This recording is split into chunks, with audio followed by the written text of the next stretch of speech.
Malaysia, sebuah negara berpaksikan perlembagaan. Rakyatnya yang berbilang bangsa berganding bahu membentuk identiti sebuah negara perpaduan yang aman dan harmoni. Ianya dicapai hasil daripada satu prinsip yang disepakati dan diikrarkan bersama yang dikenali sebagai Rukun Negara. Rukun negara merupakan ideologi kebangsaan yang mengandungi hasrat murni bagi membentuk masyarakat dan negara Malaysia yang demokratik, adil, saksama, liberal dan progresif. Rukun negara diperkenalkan berikutan peristiwa 13 Mei 1969 yang menggugat perpaduan rakyat. Peristiwa ini berjaya dibendung hasil tindakan tegas oleh pihak kerajaan dengan bantuan pasukan keselamatan, khususnya pihak polis dan angkatan tentera. Bagi merangka strategi perpaduan nasional, Tun Abdul Razak, Timbalan Perdana Menteri ketika itu, menyeru rakyat Malaysia yang berbilang kaum supaya bersedia untuk hidup bersaudara jika mahu kekuatan masyarakat majmuk, harmoni dan selamat. Keadaan ini juga telah membawa kepada penggantungan sistem kerajaan berparlimen dan Majlis Gerakan Negara atau Mageran ditubuhkan di bawah Undang-Undang Darurat pada 29 Januari 1970. Tragedi 1969 itu memberi satu panduan untuk kita membina negara ini dengan lebih baik. Dalam proses itu, maka rukun negara telah diperkenalkan melalui satu perbincangan yang dianggotai oleh jawatan kuasa yang terdiri daripada pelbagai kaum. Jadi hasil daripada perbincangan tersebut, maka lahirlah rukun negara yang pada dasarnya ia merupakan idealisme negara atau ideologi yang patut dihayati oleh seluruh warga negara. Dan antara perkara-perkara atau prinsip-prinsip penting yang dalam rukun negara ini ialah berkaitan dengan perpaduan, kemakmuran negara dari segi pengamalan demokrasinya, dari segi penerimaan kita terhadap kebudayaan-kebudayaan yang berbeza dalam kalangan masyarakat Malaysia, dan paling utama juga yang menjadi punca ataupun menjadi aspek utama dalam prinsip rukun negara ini atau dalam rukun negara ini ialah prinsip ketuhanan. Kerana negara ini perlu memastikan bahawa perpaduan itu juga bergantung kepada pemakaian atau penghayatan terhadap prinsip ketuhanan seperti mana yang kita lihat dalam prinsip rukun negara. Dan satu lagi yang utamanya juga ialah tentang sikap masyarakat dan juga seluruh penduduk Malaysia ini ialah untuk mempunyai kesopanan. Dan ini adalah idea utama dalam rukun negara yang telah diambil perhatian oleh para penggubal rukun negara. Rukun negara diisytiharkan pada 31 Ogos 1970 sempena ulang tahun kemerdekaan Malaysia ke-13 oleh Seri Paduka Baginda Yang di-Pertuan Agong keempat Almarhum Tuanku Ismail Nasiruddin Shah Ibni Almarhum Sultan Zainal Abidin. Rukun negara ini saya sifatkan sebagai satu proklamasi diraja kerana pengisytiharan rukun negara ini telah dibuat oleh Duli Yang Maha Mulia Seri Paduka Baginda Yang di-Pertuan Agong yang keempat pada ketika itu, iaitu almarhum Tuanku Ismail Nasiruddin Shah dari Terengganu. Jadi yang di-Pertuan Agong ini kita ketahui adalah simbol perpaduan negara, maka rukun negara itu bertujuan untuk mencapai satu perpaduan yang erat dalam kalangan masyarakat. Yang keduanya, rukun negara itu menetapkan bahawa kita mengamalkan demokrasi dan juga kepentingan diberikan kepada keseluruhan masyarakat. Yang ketiga, kita memastikan bahawa adanya keadilan yang akan mencerahkan masa depan masyarakat Malaysia ke arah kemakmuran bersama dari segi ekonomi, dari segi politik dan sebagainya. Seterusnya, rukun negara ini menetapkan bahawa kita perlu menjadi masyarakat yang menerima, meraihkan kepelbagaian dari segi budaya kalangan masyarakat yang pelbagai atau beraneka ragam itu. Rukun negara diperkenalkan sebagai pengikat dan pembina semangat cintakan negara di kalangan rakyat. Berikutan dengan itu, segala aktiviti dan acara sambutan kemerdekaan pada tahun 1970 hingga kini telah diisi dengan persembahan berteraskan perpaduan rakyat tanpa mengecualikan bangsa, agama dan etnik-etnik tertentu yang wujud di Malaysia. Kalau kita lihat sekarang, masyarakat seolah-olah faham, tapi penghayatan tu saya fikir perlu ditambah baik. Jadi kalau kita lihat kepada pengisian rukun negara itu sendiri, ia tidak memberikan suatu prejudis lah terhadap kumpulan-kumpulan minoriti atau pengamal-pengamal agama. Contohnya kalau kita lihat kepada prinsip yang keempat atau cita-cita yang keempat bagi negara kita itu, iaitu liberal terhadap tradisi. Liberal terhadap tradisi ni maknanya kita menerima semua tradisi ataupun budaya bagi etnik-etnik yang berbagai itu. Jadi mereka yang dari kumpulan etnik yang kecil atau minoriti atau kumpulan agama yang minoriti, mereka semuanya dijamin kedudukannya di dalam rukun negara itu. Cuma dari segi amalan itu kita perlu tambah baik dan kefahaman kita tentang bagaimana hubungan antara etnik yang majoriti dan etnik minoriti itu. Prinsip-prinsip atau cita-cita dalam rukun negara itu sangat indah dan cantik untuk kita amalkan. Maka kami rakyat Malaysia berikrar akan menumpukan seluruh tenaga dan usaha kami untuk mencapai cita-cita tersebut berdasarkan atas prinsip-prinsip yang berikut: kepercayaan kepada Tuhan, kesetiaan kepada raja dan negara, keluhuran perlembagaan, kedaulatan undang-undang, kesopanan dan kesusilaan. Terasa utama rukun negara adalah untuk mewujudkan perpaduan antara kaum. Sifat kasih sayang serta toleransi perlu disemai dalam hati sebagai rakyat Malaysia. Perpaduan di hati selamanya ku Malaysia.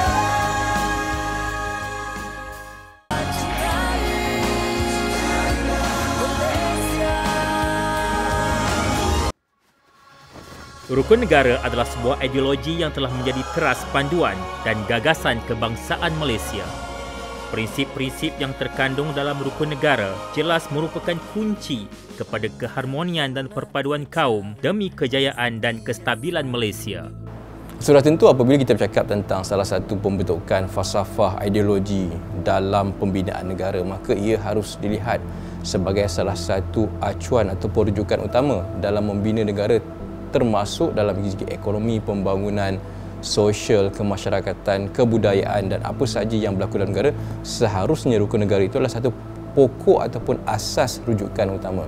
Dan di sinilah kepentingan untuk memahami ia adalah satu ideologi falsafah yang dibangunkan untuk mengeratkan pemahaman rakyat Malaysia, untuk mengeratkan pemahaman bagaimana ahli-ahli polisi-polisi, pembina-pembina polisi dan pembinaan polisi dalam negara harus merujuk kepada tema dan elemen utama komponen di dalam rukun negara itu. Jadi sesungguhnya ia harus dilihat secara kolektif, bukan secara tersendiri, kerana rukun negara adalah asas pembinaan bagi semua benda. Sepatutnya ia jadikan satu rujukan utama bagi elemen-elemen pembangunan negara dan elemen-elemen yang lain, termasuk semua elemen-elemen berkepentingan negara. Rukun negara terbahagi kepada dua bahagian, iaitu bahagian pertama menggariskan objektif masyarakat Malaysia yang mahu dibentuk. Pertama, mencapai perpaduan yang lebih erat dalam kalangan seluruh masyarakat. Kedua, memelihara satu cara hidup demokratik. Ketiga, mencipta satu masyarakat yang adil di mana kemakmuran negara dapat dinikmati bersama secara adil dan saksama. Keempat, membentuk satu sikap yang liberal terhadap tradisi yang kaya dengan kebudayaan. Dan yang kelima, membina sebuah masyarakat progresif yang akan menggunakan sains dan teknologi moden. Sudah tentu apabila kita bercakap tentang rukun negara, ia juga telah membawa kepada beberapa perkara induk seperti dasar ekonomi baru, kepada perkara-perkara berhubung bagaimana untuk kita memastikan apa-apa yang terkandung dalam pembangunan dan ekonomi negara dijadikan teras, di mana ia adalah untuk kepentingan rakyat Malaysia keseluruhannya. Sebab itu kita lihat dalam rukun negara tertanggung perkara-perkara yang kita letak sebagai kepercayaan pada Tuhan, kedaulatan undang-undang dan keluhuran perlembagaan. Dan bagaimana perkara-perkara ini seharusnya dijadikan rujukan utama kerana apa-apa pembinaan sektoral ekonomi, apa-apa perkara yang diiktiraf boleh membangunkan ekonomi tertentu harus dijadikan sandaran berdasarkan kepada Perlembagaan Persekutuan. Dan Perlembagaan Persekutuan telah membawa kepada satu elemen pokok dan asas, dan rukun negara telah mentafsirkannya supaya kita menjadikan ia sebagai satu panduan dalam membina kesepaduan nasional, dalam membina pengiktirafan dalam seluruh komponen-komponen pembinaan negara termasuk dari sudut ekonomi. Dan ini adalah satu perkara yang perlu dipahami. Kedaulatan undang-undang bagi memastikan elemen-elemen ekonomi juga berdasarkan pada undang-undang. Prinsip yang pertama adalah kepercayaan kepada Tuhan. Agama Islam merupakan agama rasmi Persekutuan Tanah Melayu. Namun, kepelbagaian kaum telah mewujudkan pelbagai agama dan kepercayaan yang berbeza. Negara kita ditubuhkan atas kepercayaan kepada Tuhan, bahawa Tuhan berkuasa ke atas alam semesta ini walaupun setiap orang mempunyai kepercayaan yang berbeza. Dengan mempunyai rasa kepercayaan yang tinggi dan betul terhadap Tuhan, keharmonian dan kemajuan negara dapat dicapai dengan baik.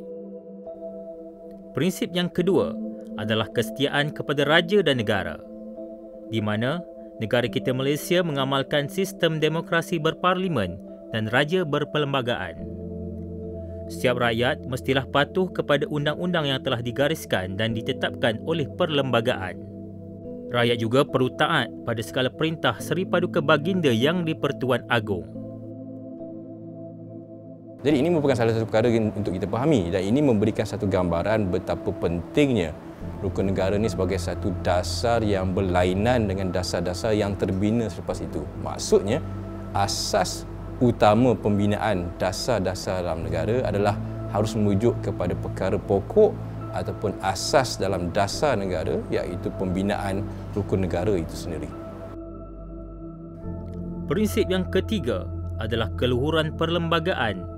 Perlembagaan Persekutuan merupakan satu undang-undang bertulis tertinggi yang wajar dipatuhi oleh setiap warga negara Malaysia. Perlembagaan menjadi rujukan dari segala aspek kehidupan, melibatkan sistem pemerintahan, hak-hak dan keistimewaan, perundangan dan sosio-ekonomi rakyat. Jika berlaku atau timbul apa-apa isu yang melibatkan negara dan hak-hak rakyat, perlembagaan akan menjadi rujukan bagi menyelesaikan masalah yang berlaku. Antara contoh fasal yang termaktub di dalam perlembagaan ialah agama Islam sebagai agama rasmi di Malaysia dan bahasa Melayu menjadi bahasa kebangsaan negara. Prinsip yang keempat adalah kedaulatan undang-undang. Kedaulatan undang-undang hendaklah dipertahankan dan dipelihara oleh setiap rakyat Malaysia. Undang-undang yang termaktub di dalam perlembagaan Malaysia sangat penting bagi melahirkan rakyat yang berdisiplin dan mempunyai wawasan serta hala tuju. Tanpa undang-undang, negara mungkin berhadapan dengan pelbagai masalah sosial yang kronik serta timbul kekacauan di kalangan rakyat, dan lebih parah akan mengundang kepada ancaman anasir-anasir luar. Oleh itu, setiap rakyat wajib mematuhi undang-undang demi menjaga keluarga serta mengecapi kehidupan yang harmoni. Perkara pokok yang perlu kita lakukan untuk memastikan ini salah satu identiti dan ideologi, kita kena mengiktiraf rukun negara ini secara rasmi dan secara perubahan sosial oleh masyarakat. Secara rasmi sudah tentu ia diiktiraf kerana ia telah diisytiharkan pada 31 Ogos 1970 pada Hari Kemerdekaan yang ke-13. Tetapi secara perubahan sosialnya, ia perlu diiktiraf oleh semua masyarakat Malaysia. Ia perlu dijadikan sebagai salah satu perkara yang menjadi tanggungjawab untuk kita bersama membawa rukun negara sebagai satu ideologi penting dalam kehidupan kita. Dan apabila ia diangkat kepada tahap itu, maka seterusnya akan membawa perubahan secara sedar dan separuh sedar kepada rakyat kita untuk mendukung rukun negara secara bersama. Prinsip yang kelima merupakan prinsip terakhir adalah kesopanan dan kesusilaan. Kesopanan dan kesusilaan ini bermaksud setiap orang mestilah mempunyai nilai dan personaliti yang baik. Tujuannya adalah untuk membentuk individu yang mempunyai ciri-ciri sopan santun dan bersusila apabila menjalinkan hubungan dengan masyarakat. Ini secara tidak langsung mencerminkan kepribadian sesebuah negara. Oleh itu, prinsip ini perlulah sentiasa dipelihara untuk memupuk nilai-nilai murni dalam diri. Jadi kalau kita lihat perkara ini, kalau kita memahami apakah sebenarnya peranan dan prinsip rukun negara dalam kehidupan kita, maka kita akan membawa diri kita, membawa masyarakat kita, membawa keluarga kita, pembinaan negara, apa bina polisi-polisi yang kita bina tertakluk kepada perjuangan dan prinsip berasaskan rukun negara. Di sinilah yang perlu difahami oleh masyarakat, kerana ini akan memberikan salah satu sifat kecintaan, satu sifat kita tertakluk kepada pembinaan jati diri, pembinaan sosio-ekonomi dan budaya berasaskan kandungan dan prinsip rukun negara. Tetapi apabila dilihat sebagai hanya satu bentuk penulisan, salah satu bentuk perkara yang tidak diangkat menjadi ideologi kehidupan, yang tidak diangkat menjadi satu falsafah dalam pembinaan keluarga, bangsa dan negara, maka ia akan menjadi satu perkara yang dipandang ringan, yang pandang rendah, pandang biasa. Tetapi sebenarnya ia adalah salah satu ideologi yang perlu dijunjung tinggi. Berpaduan di hati selamanya ku Malaysia. Cintai Malaysia. Rukun negara adalah falsafah kebangsaan negara yang boleh dianggap panduan oleh rakyat ke arah pembentukan negara serta sebagai pegangan hidup semua rakyat, tidak kira kaum dan agama. Prinsip terkandung di dalamnya hendaklah didukung dan dipraktikkan kerana ianya tidak boleh dipandang ringan. Ia seharusnya disemai dalam semangat generasi muda yang bakal menjadi pemimpin masa hadapan.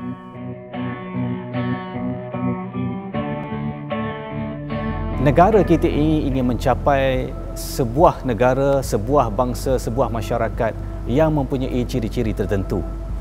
Okey, yang disebutkan tadi iaitu sebuah negara yang adanya perpaduannya dari segi perpaduannya kukuh, dari segi keadilannya ada terjamin, dari segi kebebasannya terjaga, dari segi adabnya terjaga, dari segi kemajuannya pun tercapai berdasar kepada teknologi apa semua. Jadi ini adalah benda-benda yang kita nak capai, dan oleh itu kita boleh nampak bahawa perkara ini dapat diterjemahkan dalam pelbagai usaha dan pelbagai bentuk. Sama ada dari segi kegiatan ekonominya, kita ada dasar ekonomi baru misalnya yang menjurus kepada mewujudkan sebuah bangsa yang mempunyai ekonomi yang mampan, yang mengambil kira kepentingan semua bangsa, dan pelbagai usaha dilakukan untuk memperbetulkan sebab ada jurang ekonomi tadi di antara orang yang berada di luar bandar dan sebagainya. Dan dari segi pendidikan pun kita ada, dan juga dari segi kata nilai dan inspirasi itu kita boleh lihat dengan jelas bahawa kebebasan dari segi agama, kebebasan dari segi budaya kita dapat sambutan, dan negara kita ini kalau kita boleh katakan setiap tahun menjadi tarikan kepada pelancong-pelancong asing ingin melihat keunikan sambutan perayaan misalnya, perayaan Aidilfitri, perayaan Deepavali, perayaan macam-macam lagi yang mempunyai pelbagai budaya dan bangsa ini. Menerusi pelbagai medium hebahan, penting bagi kerajaan mempromosi rukun negara bagi menerangkan kepada rakyat, terutamanya generasi muda, makna yang terkandung, asbab ia diwujudkan dan tujuannya dari aspek mempromosi keharmonian, hormat menghormati antara kaum. Integrasi dan perpaduan ini akan mendedahkan falsafah nasional itu, khususnya dalam pembentukan negara Malaysia, juga mempunyai ideologi seperti negara-negara maju seluruh dunia. Yang pertama sekali kita perlu faham bahawa setiap negara mempunyai falsafah dan ideologi masing-masing, mempunyai prinsip, mempunyai sistem fahaman, sistem politik, falsafah politik yang berbeza. Di Amerika dia mempunyai falsafahnya yang tersendiri, di United Kingdom, di UK, di England lain, di Arab Saudi lain bentuknya, dan negara-negara lain dan negara-negara jiran pun kita boleh tengok.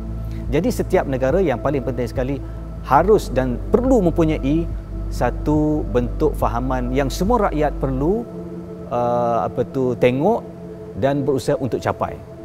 Dan kalau kita bandingkan dengan negara kita ini, uniknya rukun negara yang ada dalam negara kita ini kerana ia datang daripada bawah naik ke atas. Maknanya ia membumi. Ia merupakan hasrat setiap rakyat yang ingin melihat kita ni menjadi sebuah negara yang macam mana bentuknya.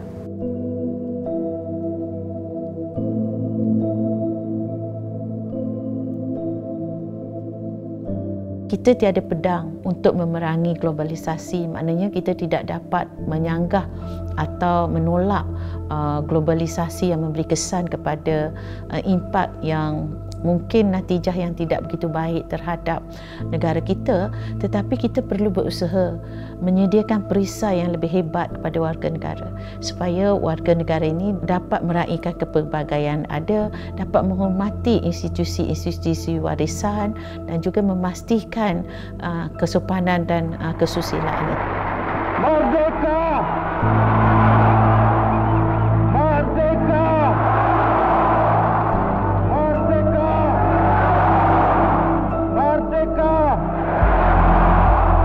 Merdeka! Merdeka!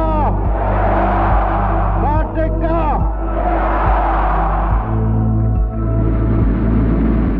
Apa-apa perkara yang perlu dilakukan dalam negara, kita harus mempunyai satu refleksi. Kita terbayang-bayangkan bagaimana peruntukan rukun negara itu, bagaimana sentimen ataupun komponen-komponen rukun negara itu berlaku sebelum kita melakukan sesuatu. Kerana ia sepatutnya memagar kita, ia sepatutnya mendorong kita, ia sepatutnya membawa kita menjadi satu ideologi yang penting dalam kehidupan. Kalau kita tengok dari segi semangat rukun negara, perlembagaan memang memberi jaminan bahawa setiap orang mempunyai hak untuk berbicara, untuk memberi pandangan masing-masing. Tetapi kita perlu ingat bahawa kebebasan ini bukan satu kebebasan yang mutlak, yang ada hadnya, yang ada peraturannya, yang ada SOP-nya. Kita tak boleh bercakap sebarangan. Ya. Jadi walaupun kita ada kebebasan bersuara yang dijamin dalam perlembagaan, yang dijamin yang disebutkan di dalam rukun negara, tetapi kita perlu menjaga kesopanan dan kesusilaan tadi. Ia tertakluk pada di situ. Walaupun kita bebas berpolitik dari mana pun, kita tetap bahawa menjaga adab, menjaga kesopanan, kesusilaan. Kalau kita lupa tentang prinsip tadi, bayangkan kalau kita lupa, ialah di antara cabaran yang kita hadapi pada hari ini, media, dalam social media misalnya, mereka boleh bercakap apa saja. Di sinilah timbulnya ketegangan. Kerana apa? Kebebasan itu disalahgunakan. Saya sentiasa bercakap bahawa ada pepatah mengatakan bila power corrupts, absolute power corrupt absolutely. Perkataan ini benar bukan saja kepada ahli politik tetapi juga kepada rakyat. Maknanya kalau rakyat itu diberi kuasa, mereka juga akan menjadi korup. Apa contohnya? Contohnya mereka memberi kuasa untuk bercakap, memberi pandangan. Mereka menggunakan bahasa yang jelek, mengkritik institusi beraja, menghina raja, menghina agama, menghina budaya lain, menghina bangsa lain. Ini implikasinya. Inilah yang bagaimana bila kita lupa kepada prinsip rukun negara tadi.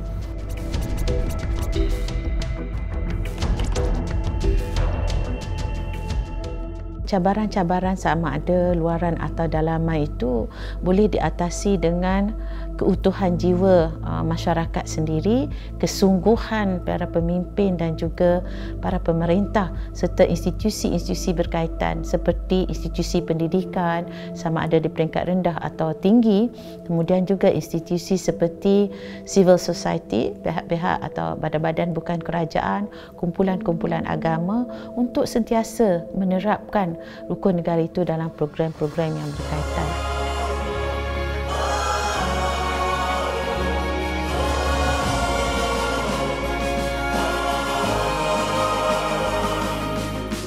Takkan pernah ku jauh, sentiasa ku teguh bertahan. Perpaduan pada masa yang sama, kita bukan menghilangkan identiti unik kaum-kaum lain, tetapi kita bersatu dalam kepelbagaian. Kita bersatu bersama kepelbagaian tadi di atas prinsip-prinsip kefahaman antara satu sama lain. Respect, menghormati antara satu sama lain. Toleransi. Ini ada antara nilai-nilai yang kita terapkan di dalam rukun negara tadi. Jadi rukun negara itu sendiri sebenarnya menjadi asas ataupun pemangkin pada penyatuan, kerana mereka dalam prinsip tadi menghormati kepelbagaian dan pada masa yang sama mencari titik untuk kita bersama dan bekerjasama membina sebuah negara yang maju dan progresif. Rukun negara menjadi tonggak perpaduan kaum agar setiap rakyat negara ini menyedari, menerima dan memahami hakikat bahawa kepelbagaian kaum, agama serta budaya di negara ini adalah rahmat yang perlu dimanfaatkan bersama serta dijadikan garis panduan dan kompas yang menetapkan hala tuju negara. Falsafah nasional ini perlu dihargai dan dihayati semua.